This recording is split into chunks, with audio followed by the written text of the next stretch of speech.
So I'd like to welcome you to the one of our series of Ritter Memorial Lectures given by Ritter Fellows, who are part of a fund established in honor of William E. and Mary Ritter to support research in the history of science. Ritter Fellows come here, give a talk on a historical subject, and are provided with funds to work on history, whether they're using the Scripps archives or not. I think our last two, our current and previous, both were able to have been able to find interesting things in the UC archives. So, and I'm avoiding telling you the number of this because I can't remember it. I think it's the 17th. Today's speaker is Dr. Katrin Kleemann. She was trained she did her undergraduate work in Kiel and Berlin, and then obtained a doctorate in Munich in the history of science. She's an environmental historian. Her PhD thesis was on the Laki eruption, the large basaltic eruption in Iceland in 1783, which caused clouds of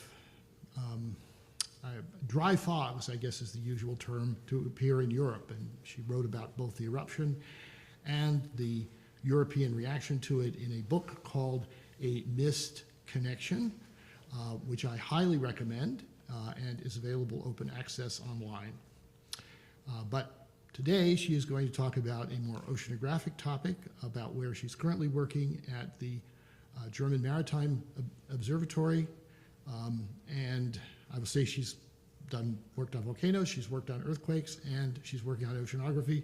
And I look forward to hearing what she has to say. Thank you very much, Duncan.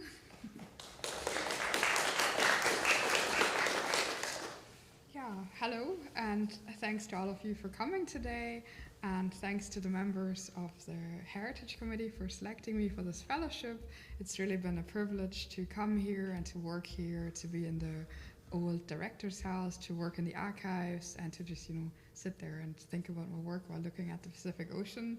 It's really been very nice, and I would like to thank Duncan Agnew and Donna Shepke in particular for helping with organizational matters on my way to get here. Thanks for coming.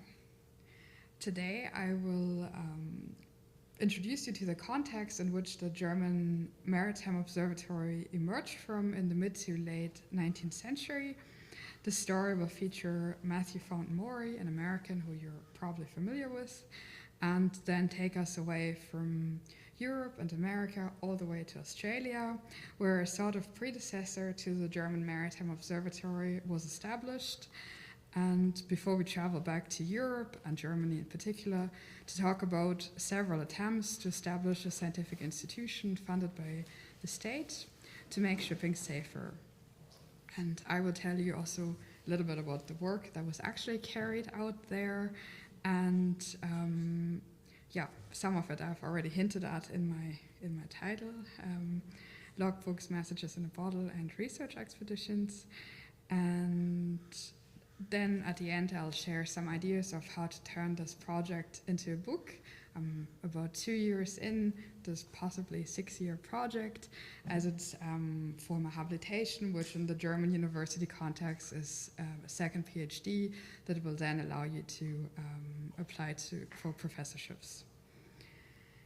My project on the German Maritime Observatory is based at the German Maritime Museum in Bremerhaven, and I've included a map here so you can see where Bremerhaven is actually located, just on the North Sea coast. And on the right-hand side, you can see a picture of what our museum actually looks like, and it's this whole building. And you can see we're located right next to the beach of Bremerhaven, which is not really like the Hoya Shores, to be honest. But we're next to the Weser River and then the North Sea. The German Maritime Museum is also a Leibniz Institute, the Leibniz Institute for Maritime History. So it has this double name, which sometimes causes confusion. I just wanted to address that briefly. It's part of the Leibniz Association, which consists of 96 research institutes that come from very different fields, and it also includes 8 research museums. The DSM, the Deutsches Schifffahrtsmuseum, that's our abbreviation, was founded in 1971 to replace the Museum für Meereskunde, the Museum for Marine Research in Berlin, which had been destroyed in the Second World War. And today our task is to collect, record, research, and present artifacts and documents pertaining to German maritime history. And the museum building was built around the Bremer Kork, which is a medieval ship from the 1380s that was found in Bremen in the 1960s and is now on a display since the year 2000. Previously, it took a lot of years to actually preserve it to make it possible to show this to the public. But you don't have to travel to Bremerhaven to see the Kork ship. You can actually just travel down the road to the San Diego Maritime Museum, where I recently found out that they have a model of the Bremer Kork ship.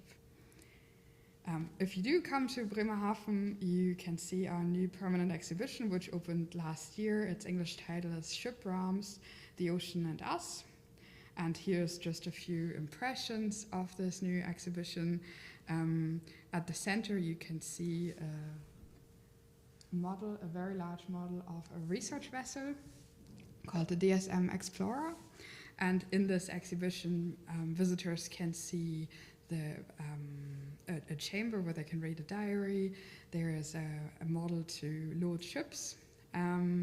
There is you can visit the bridge, and a few other things you can do. And it's all told around 4 example expeditions that we chose to tell the story to how you can produce science on a research vessel.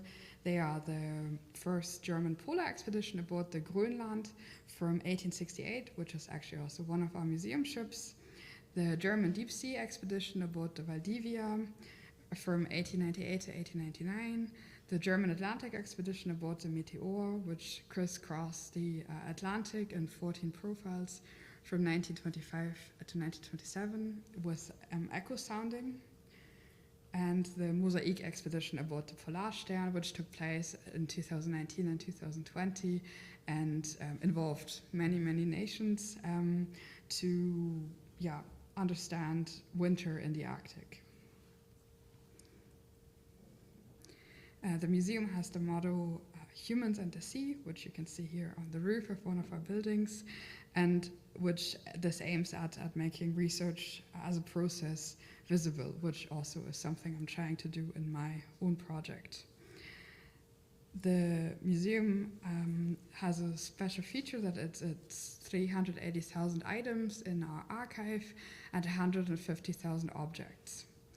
And in 2021, we opened a brand new state-of-the-art facility for this, the Research Depository, which houses everything from really tiny buttons up to actual ships, as you can see here in the picture. Yes, so much on the German Maritime Museum. Now I'll come to my research project. As you can see from the title, it's the German Maritime Observatory. In German, its title is Deutsche Seewarte, which literally means sea observatory.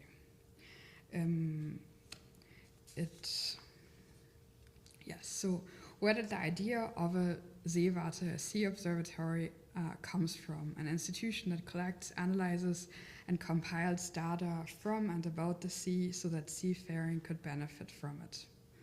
If you were to ask Georg Neumayer, a geophysicist and polar researcher and the first director of the German Maritime Observatory, he would probably answer that the idea, albeit not the name, came from the US. The American naval officer, astronomer, historian, oceanographer, and meteorologist Matthew Fountain Maury was Neumeyer's role model.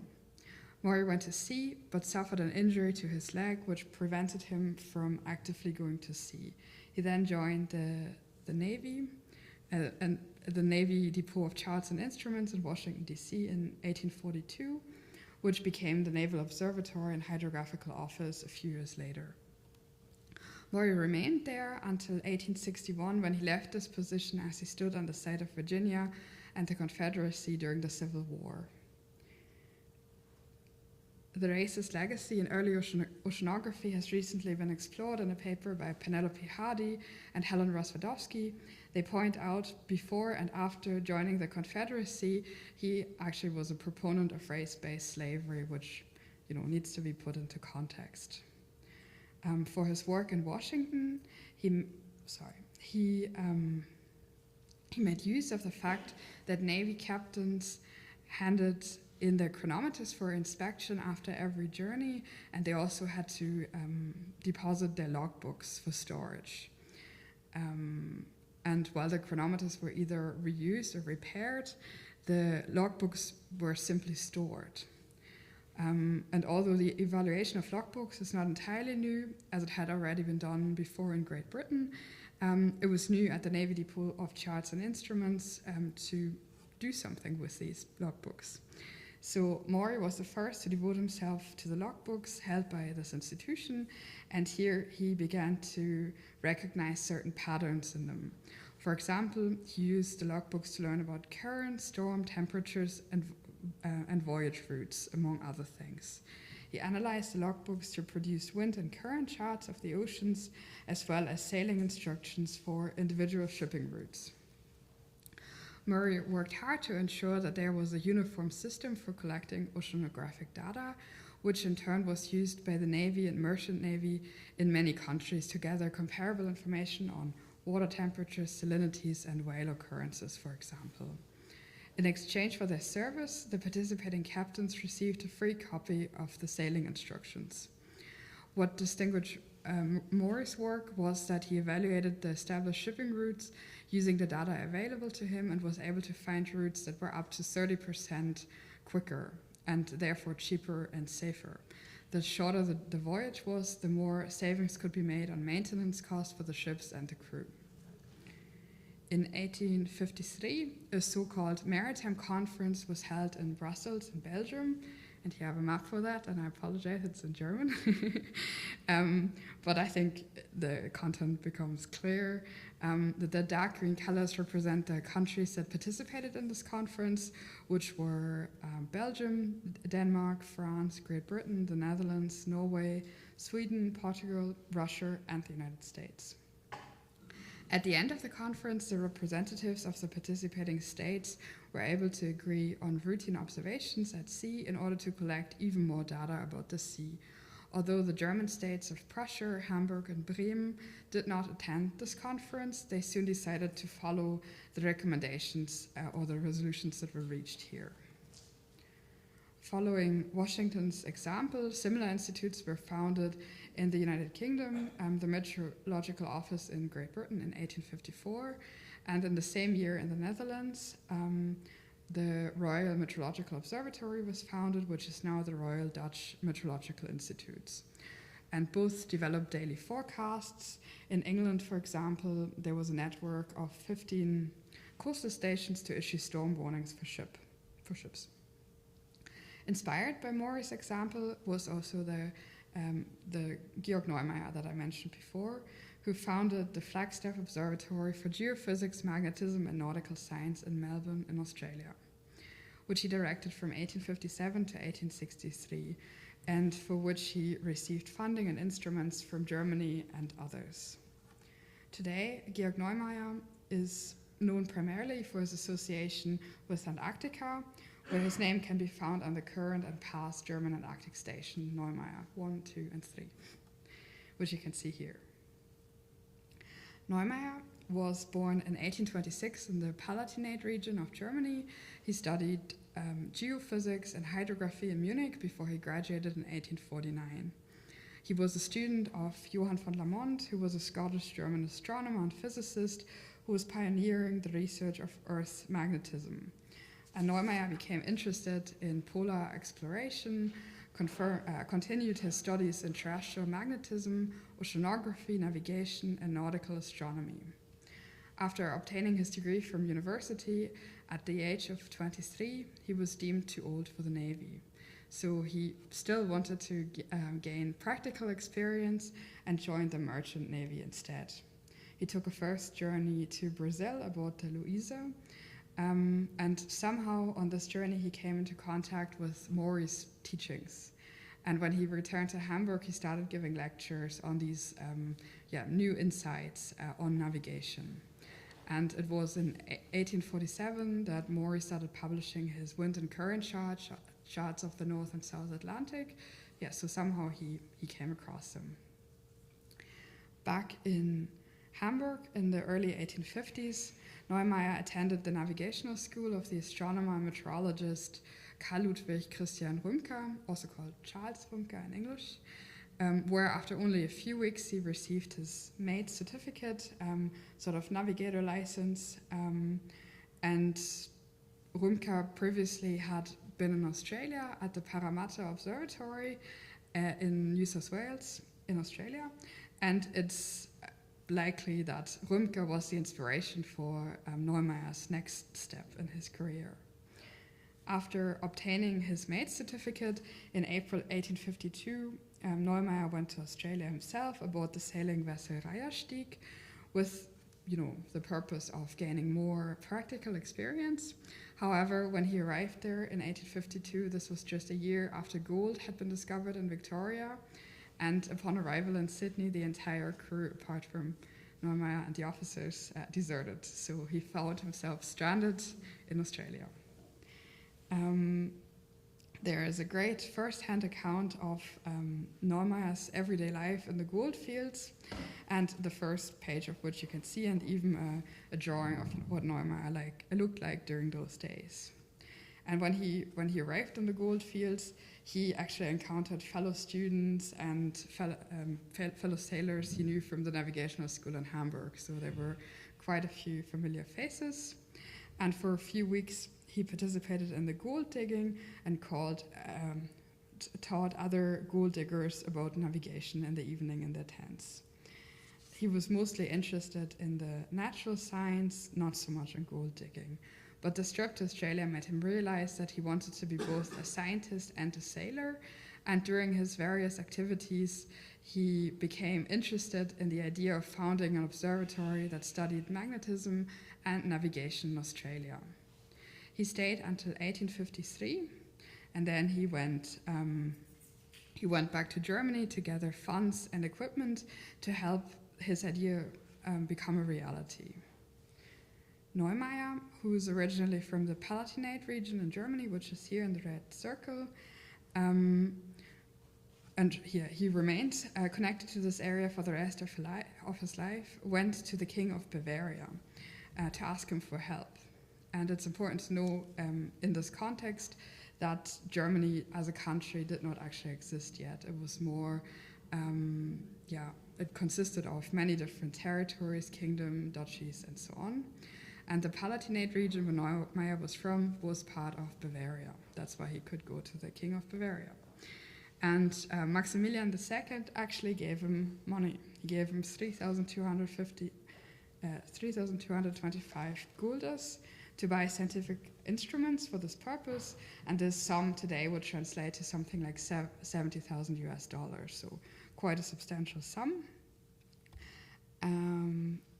In the secondary literature, it is often said that other scholars, such as his teacher Charles Rümker, Lamont, Justus von Liebig, and Alexander von Humboldt supported his research. However, in the case of the latter, it's a little bit more complicated than that. From the primary sources, it's possible to reconstruct that Neumayer actually was in contact with Humboldt, who, as you will probably know, was a very highly regarded scholar at that time. And Humboldt was initially enchanted with Neumeyer's idea, but something happened. It's not quite clear whether a letter Neumayer tried to send to him just didn't make it, or whether Humboldt didn't like his idea as much in the end. From the letters we have from Humboldt, it becomes quite clear that the feeling of overwhelm by correspondence and meetings is not a feeling unique to the 21st century in academia. But Neumayer went back to Maximilian II, the King of Bavaria, and he gave him an additional £2,000, which is around 300,000 US dollars today, which was enough to fund this institution in Melbourne. So Neumayer went back in 1857 and was able to establish the Flagstaff Observatory and had it operational by early 1858.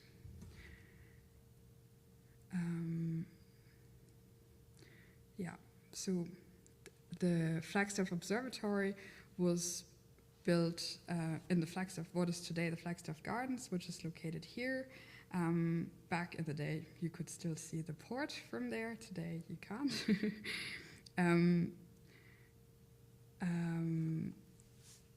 So at the time, previously there had been a geomagnetic observatory in Hobart, Tasmania, which is a bit further south, but it had ceased to operate 4 years earlier. So at this time, the Flagstaff Observatory was actually the closest to the southern magnetic pole in the world, which is in line with Neumeyer's South Pole aspirations, and he wanted to use it as a basis for further research in Antarctica. Following Maury's example, the Flagstaff Observatory collected and interpreted data from hundreds of logbooks from ships arriving in Melbourne, with the aim of establishing a fast and safe route between Australia and Europe. The assistants copied the logbooks in a few days and returned them to the captains. In return, they also received free sailing instructions, and Neumayer offered to repair their measuring instruments free of charge at Flagstaff. To obtain the logbooks, he placed advertisements in the newspaper and posted signs at the Melbourne Customs House, requesting the masters of any arriving vessels to deposit their logbooks at his offices in Flagstaff, with the promise that he would return them in 4 days. And in total, more than 600 logs were examined, and the information extracted was analyzed and the conclusions published in 1864, when he had a bit of downtime in Germany. He analyzed these for information about prevailing wind patterns and currents on the principal Australian sailing routes, and published valuable recommendations on the best routes to follow.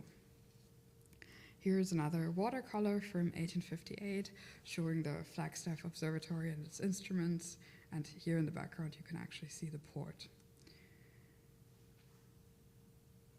In the 1860s, German shipping increased worldwide so that the need of seafarers for reliable information on nautical and meteorological matters, as well as sailing instructions, grew.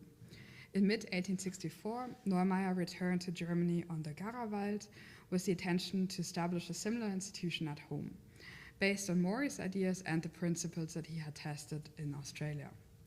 In October 1865, the first German Geographers' Conference took place in Frankfurt am Main, and Neumayer presented his ideas for an institution like the Flagstaff Observatory.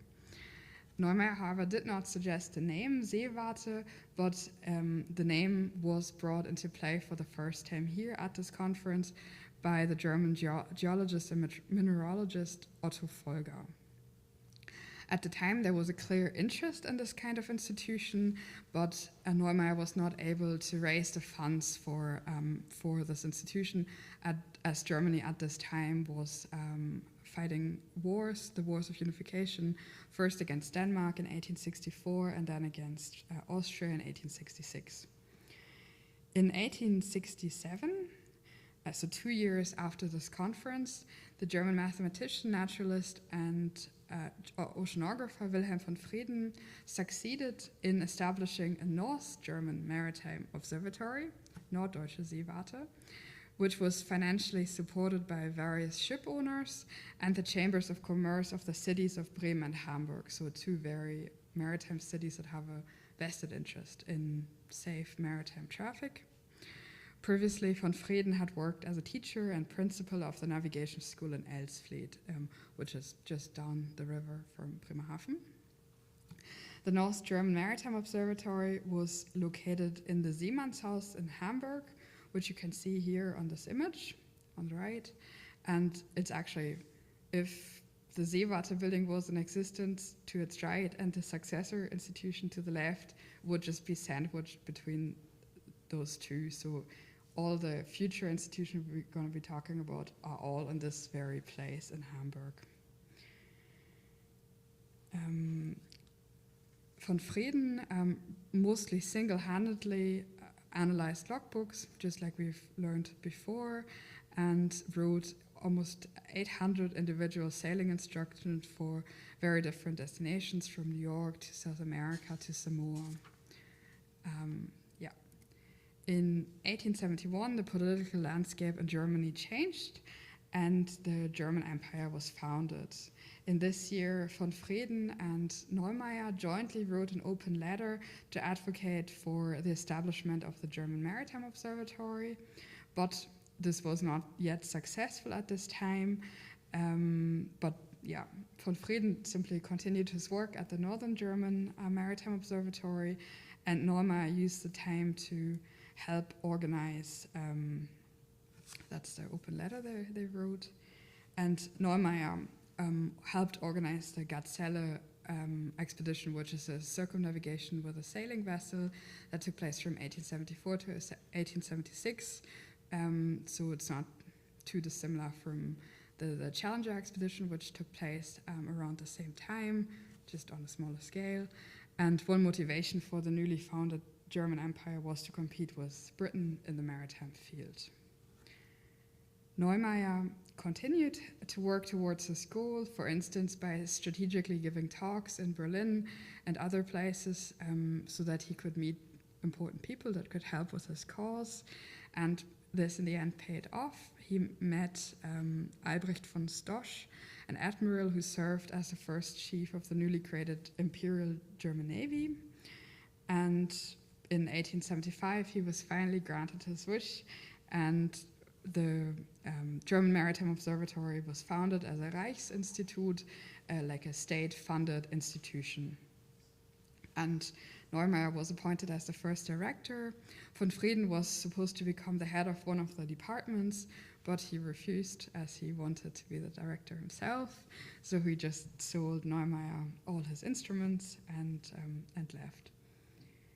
It was the mission of the German Maritime Observatory to promote the interest of shipping by advancing knowledge of the natural conditions of the sea and the knowledge of weather phenomena.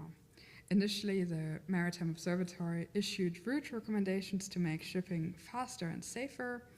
And to this end, as we've already heard, ship logbooks were analyzed, and also their own measurements were carried out. The empire's claim to global political standing and global environmental knowledge were intertwined. However, maritime meteorology and oceanography also increasingly came to the fore. In the age of industrialization and imperialism, the economization of transport of raw materials, goods, and people, and thus knowledge of waves, currents, and regional meteorological conditions in the various climate zones of the globe became increasingly important. After its foundation, the observatory quickly gained international recognition for its work in the fields of nautical research, instrument technology, maritime meteorology, and oceanography. And here you can see an aerial view of the observatory in 1912. The building itself was constructed to the wishes of Neumayer and was finished in 1881 in the presence of the Emperor Wilhelm I. And this is the building. And the Seemannshaus was located here, so pretty much just across the street. It's all in one vicinity, and you can't see it here. Here's the Elbe River, so it's located very, very close to the port. Here's another map where you can see both the locations of the Seemannshaus, where von Freeden had this previous institution, and the observatory is here, and the river is here. Here's a modern photo. Here the Seewarte used to be up on this hill, and then the port is right here. So you can see it's right there. It has immediate access to ships and logbooks. And here are a few images of what it looked like inside the observatory. Here we have on the right a picture of the Lichtaula, which is basically the lobby. So if you enter the building, this is in the middle of the building. It showcases a few instruments, and there's just glass ceiling at the top. On the left, you see the library. And here on the left, we have a meeting room, and on the right, we have a reading room. Of course, over time, the structure of the Seewarte changed slightly, but initially it had 4 departments, the departments for maritime meteorology, the testing of nautical instruments and machines, the department for weather service and coastal meteorology, as well as storm warnings, and then the department that tested chronometers. And from 1911, it had a 5th department for oceanography. The staff also changed over time. Here on this picture, you can see the staff in 1900 on Neumeyer's 25th anniversary, and he is seen here in the middle. And around 1912, there were 65 employees, and during wartime, the staff increased to up to 400 employees, which also included a few women.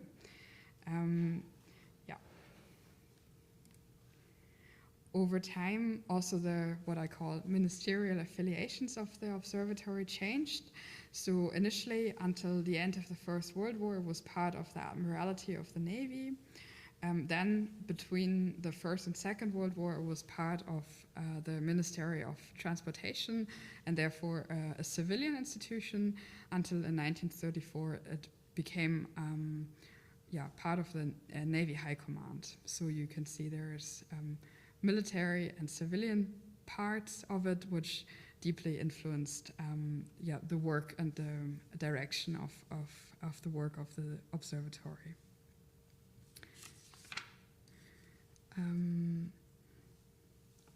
This is the observatory in April 1945. In an air raid on the night from the 8th to the 9th of April, a bomb hit the building and it was destroyed, so the operations had to be halted at this point. Luckily, a lot of the materials that were produced were already kept off-site as they anticipated an air raid at some point. A lot of the materials survive to this day, which is good for research. After the Second World War, the observatory was taken over by several successor institutions. In West Germany, this was the German Hydrographical Office in Hamburg and the Meteorological Office, so the more ocean-related tasks were taken over by the first, and the more weather and storm warning-related tasks by the latter.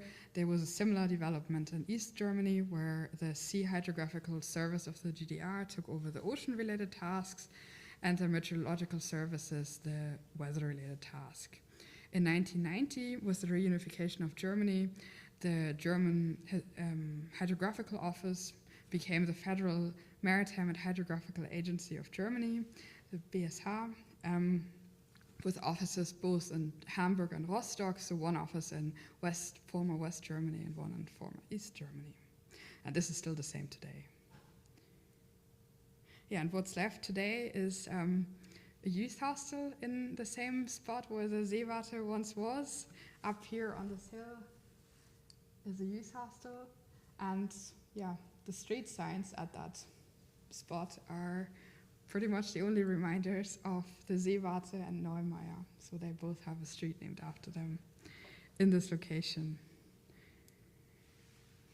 Now I would like to briefly tell you a bit about the research that was actually carried out by the German Maritime Observatory, which pretty much continued the work suggested and conducted by Maury and the work that Neumayer had done in Australia.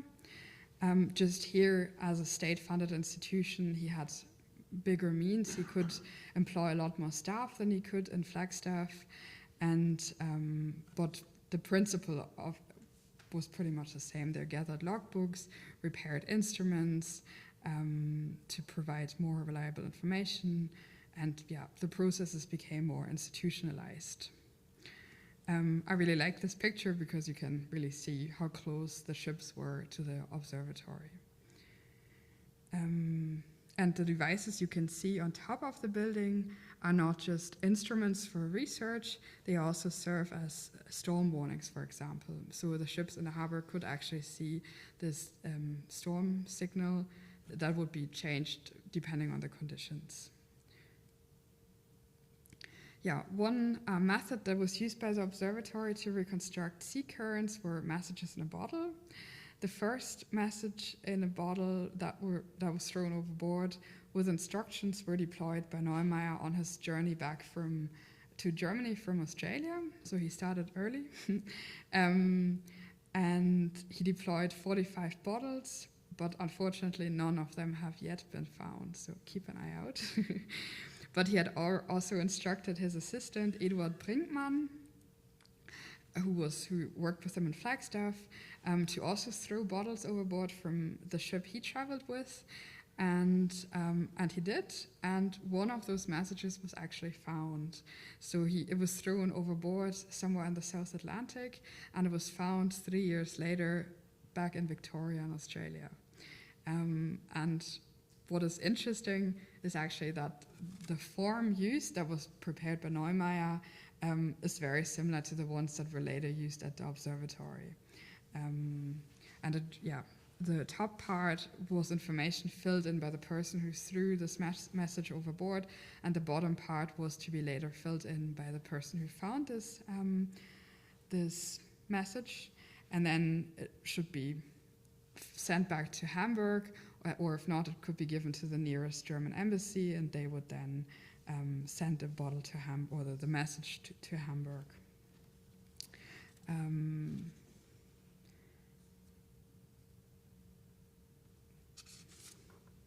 One problem with messages in a bottle is, of course, that we only have a point A and a point B that's certain, so we only know where it was thrown overboard and where it was found. We don't know which way it actually traveled. Although Neumayer does speculations about this based on the knowledge they already had about sea currents at the time. So, for example, the bottle that Brinkmann threw overboard traveled about 5,000 miles on a direct route, but Neumayer assumed it was more likely 9,600 miles based on what they knew about sea currents. And this was made later at the observatory based on data of messages that had actually been received. And this is the form one of the forms that was used in Hamburg, but it's basically the same. Initially it was only in German, and then later over time it was multilingual, which makes sense, I think.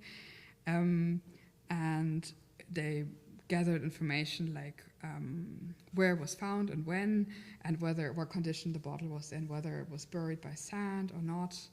And actually more than 900 messages made it back to Hamburg. We don't actually know how many bottles were thrown overboard, but 900 made it back. I heard some estimates of about 10% made it back.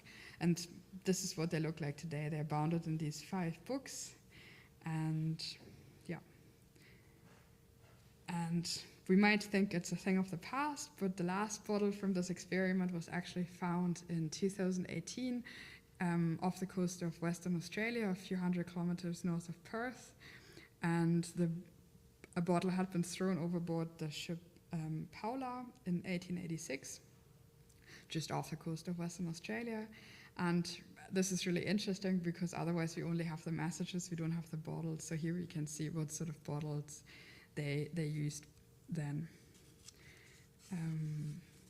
In addition to these logbooks and bottle experiments, the observatory also used their own stations, signal stations, for example, to gather weather data and also to issue storm warnings.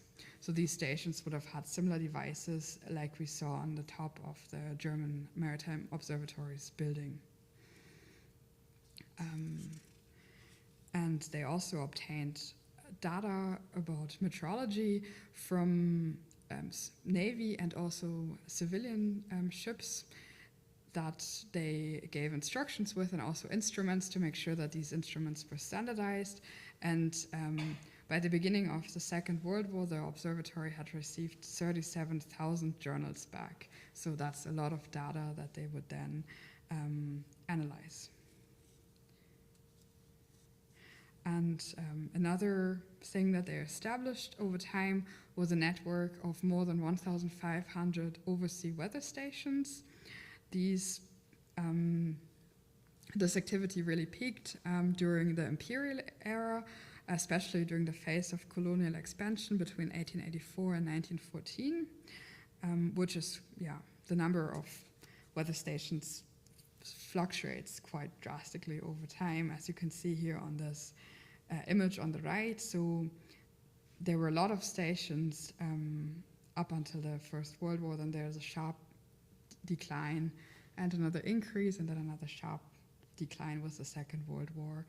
And here on the left you can see an image of what these weather stations looked like. This one is in Samoa, in Apia. And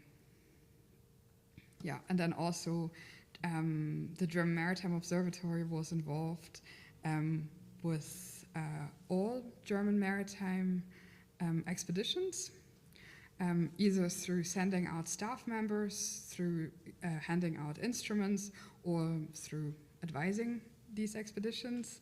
And I've mentioned a few examples already. One is Gazelle that Neumayer was involved in even before the observatory really existed, the German Deep Sea Expedition, the German Antarctic expeditions, and the German Atlantic expedition with the Meteor, where they sent a maritime meteorologist who worked at the Seewarte. And then now I would like to briefly say something about my research project, how I'm trying to frame it all. So it's going to focus on the German Maritime Observatory, as 70 years of existence. I would like to focus on its international connections and how the geopolitical caesuras during this time and the times of isolation shaped its work, as there is a stark contrast between a very international outlook in the beginning and then a not so very international outlook during the times of isolation. I would like to explore the emergence of oceanography as a discipline, which happens during this time. In Hamburg, it becomes a discipline at the university in the early 20th century, and analyze the thesis that the observatory served as an interface between the land and the ocean, economic and scientific interests. And while I'm based at a research museum, I would also like to follow an object-based approach with this. So there's a few examples here. We have a model of the observatory building in our collections, and there's also detailed plans at the archive of the successor institution in Hamburg, where you can see, for example, on the ground level, Neumayer masterminded this idea for this plan, and I would like to analyze how it influenced the work that they were able to carry out by the layout of this institution. For example, on the ground floor are the offices of the Department 2, which are the ones that are dealing with the nautical instruments. So people would come in and bring their instruments, so there's a lot of foot traffic, so it makes sense to have this on the ground floor. There's also a model room, ship models and instrument models on this floor, so people can visit that. And then on the second floor, European second floor, American third floor, there's also a telegraph access, because that's where they give out the daily weather bulletins. So it makes sense to have access to telegraph there. So that's just some ideas of the layout. Another thing I would like to analyze, another object, are the statues that you can see at the entrance of the building. This is from the picture I showed you earlier from Neumeyer's 25th anniversary. Unfortunately, Maury's head is actually cut off here on the right. But this is busts of Charles Rumka, who was his teacher, Heinrich Wilhelm Dove here in the middle, who was a co-founder of meteorology in Germany, and Matthew Maury on the right. And then another object could be the tidal calculation machine that was used by the observatory. You can see it here on the left. It's from 1915. Usually these instruments were made in the UK from the 1870s. However, during wartime, Germany lost its access to these machines, so Germany had to make its own tidal calculation machines, and this one on the left was used first in Wilhelmshaven at the Navy Observatory, and then from 1919 at the observatory in Hamburg as it took over the tidal services. And then on the right is a tidal calculation machine that was begun to being constructed in 1935, anticipating the war. It was finished in 1938 and can today be seen in the Deutsches Museum in Munich.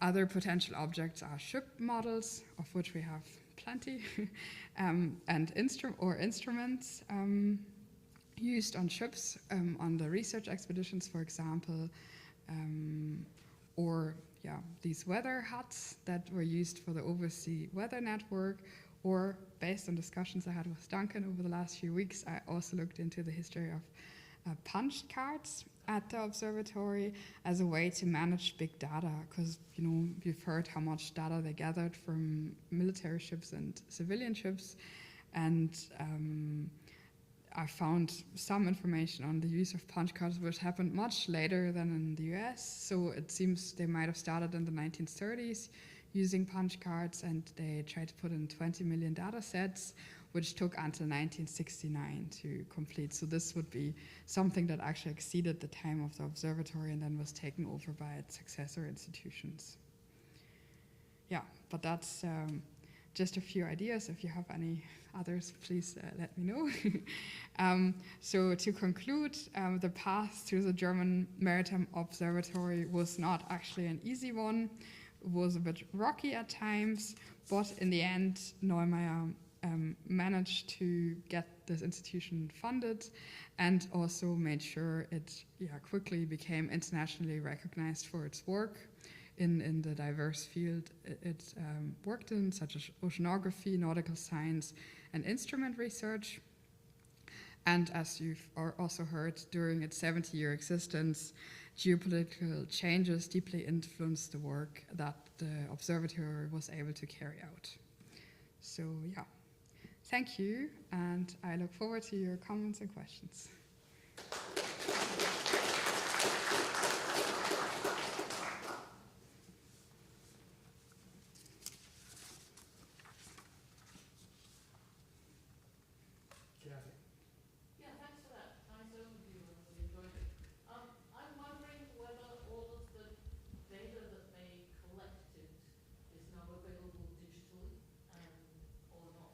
Good question. Has it got lost in the politics of time?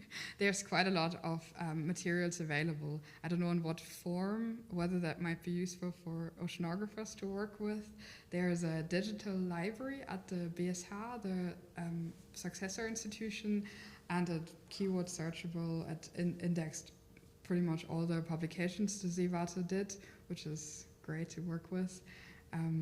But I don't know quite what other form, but I imagine it is available. Yeah, I was just wondering whether people are actually using it to look at variations in climate. Yes, the BSH, they are working with it. And there's also some papers I'm aware of for example, early expeditions. There's one paper by Jakob Venegrad, and they analyzed the historical expeditions, German historical expeditions to the Indian Ocean, and then they had climate data, from the early 20th century in a region they otherwise don't have any data available. So, there is ways to work with this.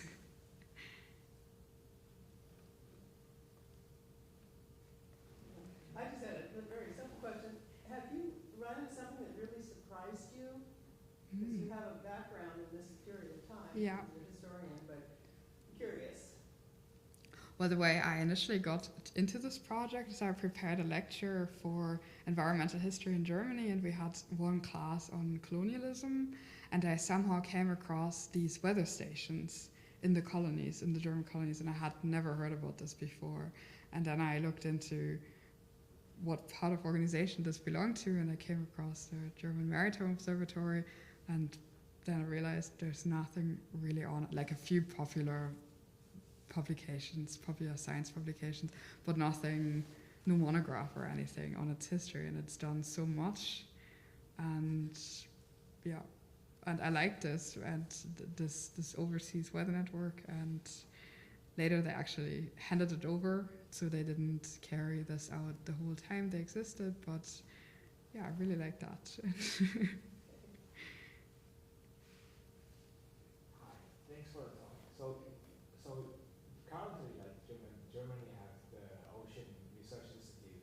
Like, what is the relationship between the current landscape of ocean research in Germany and this institute? Yeah, so it's actually really diverse. It even was back then. I tried to look into that. So there's not just the observatory doing work at the same, like then. There's also the Institute for Maritime Research, the Institute for Meereskunde, which was part of this museum for Meereskunde, which was destroyed. And they were based in Berlin, later in Kiel. Today there's the Geomar in Kiel, which does ocean research. In Bremerhaven we have the Alfred Wegener Institute that does polar research in the Antarctic and the Arctic. Then there's the BSH, the Observatory Successor Institution in Hamburg, that works on the oceans, the coasts. So it's quite diverse. I don't know if that answers your question. But there's no one institute that inherits most of the... There is, yes. It's in Hamburg. It's called BSH, Federal... I always forget the English name. It's Bundesamt für Hydrographie, Schifffahrt. It's a bit easier in German. It's located right next to the old location. That took over the ocean-related work of the German Maritime Observatory. And the weather-related things went to Offenburg, which is a bit further south, and it's today the German Weather Service. At that time, is there any evidence of collaboration between Scripps and the Germans? I actually came here to look in the archive to try and find some, because Neumayer was really internationally minded. He spoke English, and I could have imagined that there is some exchange with Scripps, but I didn't find any yet. I looked. Then I thought I'd do a cross-reference, in the on this website I just mentioned, this digital library, and I searched for Scripps, and I found only mention in the 1930s that they begun to use work that was produced here at Scripps for their own work. So there might be some, I just haven't come across it, but yeah, I guess it's the initial biological focus that Scripps had compared to the observatory. The poster for your talk had Hansa. Is there a connection with the Hanseatic? Well, it's in the Hanseatic city, but I didn't provide the image. I'm not quite sure where that came from. I'll find out who did. Yeah. Was there a long-term influence on Australia? I mean, did that persist after he left, or is that sort of... No, I think it fiddled out over time. In the beginning, you can see, because every year the German Maritime Observatory does this annual report, and it also lists where they receive information or books and things from journals and so on, and you see a strong Australian presence there, and then over time it gets less and less. Yeah.